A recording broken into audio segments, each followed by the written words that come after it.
दोस्तों, कैसे हैं आप सभी। आशा करता हूँ बहुत ही अच्छे होंगे। अगर आने वाले टाइम में आपका एग्जाम है तो यह वीडियो आपके लिए बहुत ही खास हो सकती है। चलिए वीडियो की शुरुआत करते हैं। देखते हैं पहला क्वेश्चन क्या है। पहला क्वेश्चन है, एक वर्ष में लोकसभा के कितने सत्र होते हैं। एक वर्ष में लोकसभा में कितने सत्र होते हैं। तो इसका जो राइट आंसर हो जाएगा वो हो जाएगा ऑप्शन डी, 3। एक वर्ष में लोकसभा के जो सत्र होते हैं वो 3 होते हैं। एक वर्ष में लोकसभा के 3 सत्र होते हैं। पहला जो तो होता है बजट सत्र या फरवरी माह में होता है। दूसरा जो होता है मानसून सत्र जुलाई अगस्त में होता है। और शीतकालीन सत्र जो होता है वह नवंबर दिसंबर में होता है। लोकसभा का गठन जो होता है वयस्क मतदान के आधार पर प्रत्यक्ष चुनाव द्वारा चुने गए जनता के प्रतिनिधियों से होता है। लोकसभा को संसद का निम्न सदन भी कहते हैं। और लोकसभा के सदस्यों की संख्या अधिकतम जो हो सकती है वो 550 है। चलते हैं अगले क्वेश्चन की ओर। अगला क्वेश्चन है, रेड क्लिफ रेखा किन दो देशों के बीच की अंतरराष्ट्रीय सीमा रेखा है।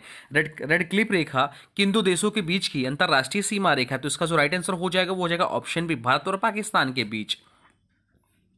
रेड क्लिफ रेखा भारत और पाकिस्तान देशों के बीच की अंतरराष्ट्रीय सीमा रेखा है। प्रमुख अंतरराष्ट्रीय सीमा रेखा की बात करें तो रेड क्लिफ रेखा है भारत और पाकिस्तान के बीच में। मैकमोहन रेखा जो है भारत और चीन की सीमा निर्धारित करती है। डुरंट रेखा है पाकिस्तान और अफगानिस्तान की सीमा निर्धारित करती है। ओडरनीस रेखा या जर्मनी और पोलैंड की सीमा रेखा को निर्धारित करती है। चलते हैं अगले क्वेश्चन की ओर। अगला क्वेश्चन है, भारत में सबसे पुराना उच्च न्यायालय कौन सा है। तो भारत में सबसे पुराना उच्च न्यायालय जो है वह कलकत्ता उच्च न्यायालय। इसका राइट आंसर हो जाएगा ऑप्शन डी, कलकत्ता उच्च न्यायालय। कोलकाता उच्च न्यायालय, कलकत्ता उच्च न्यायालय भारत का प्राचीनतम उच्च न्यायालय है। इसकी स्थापना जो हुई थी 1 जुलाई 1862 को हाई कोर्ट्स एक्ट 1861 के अंतर्गत की गई थी। इसका अधिकार क्षेत्र जो आता है वो पश्चिम बंगाल एवं अंडमान निकोबार द्वीप तथा है। वर्तमान में देश में कुल 25 उच्च न्यायालय हैं, यह भी ध्यान रखें। चलते हैं अगले क्वेश्चन की। अगला क्वेश्चन है, निम्न में से कौन सा पृथ्वी के वायुमंडल की सबसे निचली परत है। तो इसका जो राइट आंसर हो जाएगा वो हो जाएगा क्षोभ मंडल। क्षोभ मंडल इसका राइट आंसर हो जाएगा। क्षोभ मंडल पृथ्वी के वायुमंडल की सबसे निचली परत है। वायुमंडल को निम्न 5 परतों में बांटा गया। पहला आता है क्षोभ मंडल, तो यह वायुमंडल की सबसे निचली परत है। इसकी ऊंचाई लगभग सतह से 18 किलोमीटर है। समताप मंडल अगला है। समताप मंडल क्षोभ मंडल के ठीक ऊपर और 50 किलोमीटर की ऊंचाई तक है। मध्य मंडल समताप मंडल के ठीक ऊपर 80 किलोमीटर की ऊंचाई तक फैला है। आयन मंडल मध्य मंडल के ऊपर 80 किलोमीटर से 400 किलोमीटर के बीच में स्थित है। फिर अंतिम आता है वायुमंडल जो आयन मंडल के ऊपर के भाग को वायुमंडल कहा जाता है। इसकी कोई निश्चित सीमा निर्धारित नहीं है। चलते हैं अगले क्वेश्चन की ओर। अगला क्वेश्चन है, केंद्रीय चमड़ा अनुसंधान संस्थान कहाँ स्थित है। तो केंद्रीय चमड़ा अनुसंधान संस्थान जो स्थित है वह आपका स्थित है चेन्नई में। चेन्नई में केंद्रीय चमड़ा अनुसंधान संस्थान स्थित है। केंद्रीय चमड़ा अनुसंधान संस्थान चेन्नई में स्थित है। यह वैज्ञानिक तथा औद्योगिक अनुसंधान परिषद CSIR का अंश है। प्रमुख अनुसंधानों की बात करें तो भारतीय कृषि अनुसंधान संस्थान जो है नई दिल्ली में है। भारतीय पेट्रोलियम संस्थान जो है देहरादून में है। भारतीय मौसम विज्ञान संस्थान जो है वह नई दिल्ली में है। भारतीय खगोल संस्थान जो है बेंगलुरु में है। केंद्रीय चावल अनुसंधान संस्थान कटक में है। केंद्रीय वन अनुसंधान संस्थान देहरादून में है। केंद्रीय तंबाकू अनुसंधान संस्थान राजमंड्री में है। केंद्रीय आलू अनुसंधान संस्थान शिमला में है। और केंद्रीय विद्युत अनुसंधान संस्थान बेंगलुरु में है। यह भी ध्यान रखिएगा। चलते हैं अगले क्वेश्चन की ओर। अगला क्वेश्चन, लंदन में आयोजित प्रथम गोलमेज सम्मेलन के दौरान ब्रिटिश प्रधानमंत्री कौन थे। लंदन में आयोजित प्रथम गोलमेज सम्मेलन के दौरान ब्रिटिश प्रधानमंत्री कौन थे। तो इसका जो राइट आंसर हो जाएगा वो हो जाएगा option D, Ramsay MacDonald. Important है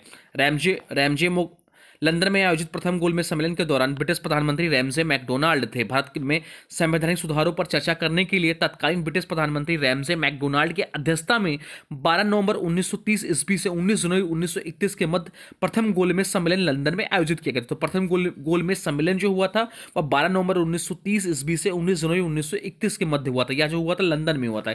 इस सम्मेलन में 89 प्रतिनिधियों ने भाग लिया था। कांग्रेस ने इस सम्मेलन में हिस्सा नहीं लिया। डॉक्टर भीमराव अंबेडकर एकमात्र ऐसे व्यक्ति हैं जिन्होंने तीनों गोलमेज सम्मेलन में शिरकत की। दूसरा जो गोलमेज सम्मेलन हुआ था वह 7 सितंबर 1931 से 1 दिसंबर 1931 के बीच में हुआ। तृतीय गोलमेज सम्मेलन जो हुआ 17 नवंबर 1932 से 24 दिसंबर 1932 तक हुआ। महात्मा गांधी ने कांग्रेस प्रतिनिधि के रूप में मात्र द्वितीय गोलमेज सम्मेलन में भाग लिया था। चलते हैं अगले क्वेश्चन की ओर। अगला क्वेश्चन है, भारत में हर साल किस दिन को राष्ट्रीय एकता दिवस के रूप में मनाया जाता है। तो यह जो मनाया जाता है 31 अक्टूबर को राष्ट्रीय एकता दिवस के रूप में मनाया जाता है। लौह पुरुष सरदार वल्लभ भाई पटेल की स्मृति में उनके जन्मदिवस 31 अक्टूबर को राष्ट्रीय एकता दिवस के रूप में प्रतिवर्ष मनाया जाता है। 19 नवंबर को विश्व शौचालय दिवस मनाया जाता है। विश्व वन्य जीव दिवस मनाया जाता है 3 मार्च को मनाया जाता है। विश्व पर्यावरण दिवस जो मनाया जाता है 5 जून को मनाया जाता है। चलते हैं अगले क्वेश्चन की ओर। अगला क्वेश्चन, उस ऑपरेशन का नाम क्या था जिसके कारण हैदराबाद राज्य का भारत में विलय हुआ। तो उसका राइट आंसर हो जाएगा ऑप्शन डी, ऑपरेशन पोलो। हैदराबाद राज का भारत में विलय ऑपरेशन पोलो के तहत हुआ था। यह ऑपरेशन जो होता सितंबर 1948 में चला था। ऑपरेशन विजय जो हुआ था कारगिल युद्ध और 1971 भारत पाकिस्तान के युद्ध से जुड़ा है। ऑपरेशन ब्लू स्टार भारतीय द्वारा 1 से 8 जून 1984 को अमृतसर स्थित हरिमंदिर साहिब परिसर को खालिस्तान समर्थक जर्नैल सिंह भिंडरावाले और उनके समर्थकों को मुक्त कराने के लिए चलाया गया अभियान था operation blue star. Next question है, धर्मनिरपेक्ष शब्द को किस संशोधन अधिनियम के द्वारा भारत के संविधान के उद्देशिका में जोड़ा गया? तो इसका जो राइट आंसर हो जाएगा वो हो जाएगा 42वां संशोधन अधिनियम के तहत। धर्मनिरपेक्ष शब्द को 42वां संशोधन अधिनियम के द्वारा भारत के संविधान में उद्देशिका में जोड़ा गया था। 42वां संशोधन अधिनियम 1976 में सबसे महत्वपूर्ण संशोधन है। इसे लघु संविधान के रूप में भी जाना जाता है। इसके संशोधन द्वारा संविधान के उद्देशिका में समाजवादी, धर्मनिरपेक्ष तथा अखंडता 3 नए शब्द को जोड़ा गया था। चलते हैं अगले क्वेश्चन की। अगला क्वेश्चन है, निम्नलिखित में से किस शहर को the queen of the Arabian sea के नाम से जाना जाता है? तो इसका जो राइट आंसर हो जाएगा वो हो जाएगा ऑप्शन डी, कोच्चि शहर को। कोच्चि शहर को the queen of the Arabian sea के नाम से जाना जाता है। भारतीय प्रमुख भौगोलिक उपनाम 7 टापू का नगर जो कहा जाता है मुंबई को कहा जाता है, भारत का पेरिस जो कहा जाता है जयपुर को कहा जाता है, ईश्वर का निवास स्थान प्रयाग को कहते हैं, 5 नदियों की भूमि पंजाब को कहते हैं, बुनकरों का शहर पानीपत को कहते हैं, अंतरिक्ष का शहर बेंगलुरु को कहते हैं, इलेक्ट्रॉनिक नगर बेंगलुरु को कहते हैं, त्योहारों का नगर मदुरई को कहते हैं, नवाबों का शहर लखनऊ को कहते हैं। यह भी ध्यान रखिएगा। चलते हैं अगले क्वेश्चन की ओर। अगला क्वेश्चन, इनमें से कौन सी भाषा अभी तक भारत की शास्त्रीय भाषा नहीं? तो संस्कृत, तेलुगु, तमिल ये सभी शास्त्रीय भाषा है, जबकि मराठी जो है वह शास्त्रीय भाषा नहीं। तो इसका राइट आंसर हो जाएगा ऑप्शन डी, मराठी। मराठी भाषा अभी तक भारत की शास्त्रीय भाषा नहीं है। वर्तमान में 6 भाषाओं को वर्ष 2014 तक शास्त्रीय भाषा का दर्जा प्रदान किया गया है, जो इस प्रकार है। तमिल 2004 से 2014 तक का दर्जा प्रदान किया गया है। तमिल जो है 2004 में, संस्कृत को 2005 में, कन्नड़ को 2008 में, तेलुगु को 2008 में, मलयालम को 2013 में तथा उड़ीसा को 2014 में शास्त्रीय भाषा का दर्जा मिला है। चलते हैं अगले क्वेश्चन की। अगला क्वेश्चन है, भारतीय पुरातत्व सर्वेक्षण का मुख्यालय कहाँ स्थित है? तो भारतीय पुरातत्व सर्वेक्षण का जो मुख्यालय स्थित है वह आपका नई दिल्ली में स्थित है। इसका राइट आंसर हो जाएगा ऑप्शन बी, नई दिल्ली। नई दिल्ली इसका राइट आंसर हो जाएगा। भारतीय पुरातत्व सर्वेक्षण का मुख्यालय नई दिल्ली में स्थित है। भारतीय पुरातत्व सर्वेक्षण की स्थापना 1861 में हुई थी। भारतीय पुरातत्व सर्वेक्षण अपने वर्तमान स्वरूप में सन 1861 में ब्रिटिश शासन के अधीन सर अलेक्जेंडर कनिंघम द्वारा तत्कालीन वायसराय चार्ल्स जॉन कैनिंग की सहायता से स्थापित हुआ था। भारतीय पुरातत्व सर्वेक्षण का प्रमुख कार्य जो होता है राष्ट्रीय महत्व के प्राचीन स्मारक को तथा पुरातत्व स्थलों और अवशेषों का रखरखाव करना होता है। नेक्स्ट क्वेश्चन है, भारत में केंद्रीय औद्योगिक सुरक्षा बल की स्थापना किस वर्ष हुई थी? तो इसका जो राइट आंसर हो जाएगा वो हो जाएगा ऑप्शन डी, 1969 में। भारत में केंद्रीय औद्योगिक सुरक्षा बल की स्थापना 1969 में हुई थी। इसका प्रमुख कार्य सरकारी कारखानों एवं सार्वजनिक औद्योगिक उपक्रमों, प्रतिष्ठित विरासत स्मारकों और दिल्ली मेट्रो को संरक्षण और सुरक्षा प्रदान करना है। बात करें सीआईएसएफ की, जिसका फुल फॉर्म होता है सेंट्रल इंडस्ट्रियल सिक्योरिटी फोर्स, केंद्रीय औद्योगिक सुरक्षा बल। स्थापना हुआ था 10 मार्च 1969 को, मुख्यालय नई दिल्ली में, और इसका मोटो जो है प्रोटेक्शन एंड सिक्योरिटी है। चलते हैं अगले क्वेश्चन की। अगला क्वेश्चन है, लखनऊ में 1857 के विद्रोह का नेतृत्व किसने किया था? तो लखनऊ में 1857 के विद्रोह का नेतृत्व जो किया था वह बेगम हजरत महल ने किया था। इसका राइट आंसर हो जाएगा बेगम हजरत महल। लखनऊ में 1857 के विद्रोह का नेतृत्व बेगम हजरत महल ने किया था। 1857 क्रांति के प्रमुख नेतृत्वकर्ता की बात करें तो ताप्पा टोपे ने नेतृत्व किया था कानपुर से, बेगम हजरत महल ने लखनऊ से, कुंवर सिंह ने आरा जो कि बिहार में है वर्तमान समय, नाना साहब ने कानपुर से नेतृत्व किया था, और रानी लक्ष्मीबाई झांसी से नेतृत्व किया था 1857 की क्रांति का। अगला क्वेश्चन, सार्क का विस्तृत रूप क्या है? तो सार्क का जो विस्तृत रूप है वह है south Asian association for regional corporation. इसका राइट आंसर हो जाएगा ऑप्शन बी। बात हुई सार्क की, तो सार्क का फुल फॉर्म होता है south Asian association for regional corporation, Hindi में कहते हैं क्षेत्रीय सहयोग दक्षिणी एशियाई संघ। इसकी स्थापना हुई थी 8 दिसंबर 1985 को ढाका में। हेडक्वार्टर इसका है काठमांडू नेपाल में। उद्देश्य जो इसका है दक्षिण एशिया में आपसी सहयोग से शांति और प्रगति हासिल करना। वर्तमान सदस्य देश जो है मालदीव, पाकिस्तान, बांग्लादेश, इंडिया, भूटान, नेपाल, श्रीलंका और अफगानिस्तान। सदस्य देशों जो थे ये बाकी थे, बाद में इसमें अफगानिस्तान जुड़ा है। नेक्स्ट क्वेश्चन है, पहली पंचवर्षीय योजना कब शुरू हुई थी? तो पहली पंचवर्षीय योजना 1946 से 1951 के बीच में शुरू की गई। तो इसका राइट आंसर हो जाएगा ऑप्शन ए। पहली पंचवर्षीय योजना की अवधि जो थी 1951 से 1956 है थी। पहली पंचवर्षीय योजना जो हुआ था वो 1946 से 51 के बीच में हुआ था। इस पंचवर्षीय योजना को के अध्यक्ष जो थे 1951 से 1956 तक इस पंचवर्षीय योजना के अध्यक्ष जो थे पंडित जवाहरलाल नेहरू थे और गुलजारीलाल नंदा उपाध्याय थे। प्रथम पंचवर्षीय योजना का आदर्श वाक्य जो था कृषि का विकास था। इसका उद्देश्य राष्ट्र के विभाजन, द्वितीय विश्व युद्ध के कारण उत्पन्न विभिन्न समस्याओं का समाधान करना था। पहली पंचवर्षीय योजना कुछ संशोधनों के साथ हेरोड डोमर मॉडल पर आधारित था। तो पहली पंचवर्षीय योजना का जो मॉडल था वो हेरोड डोमर मॉडल पर आधारित था। चलते हैं अगले क्वेश्चन की ओर। अगला क्वेश्चन है, इनमें से किस भारतीय महिला ने गांधी जी के साथ द्वितीय गोलमेज सम्मेलन में भाग लिया? तो इसका राइट आंसर हो जाएगा ऑप्शन डी, सरोजनी नायडू। सरोजनी नायडू ने भाग लिया था।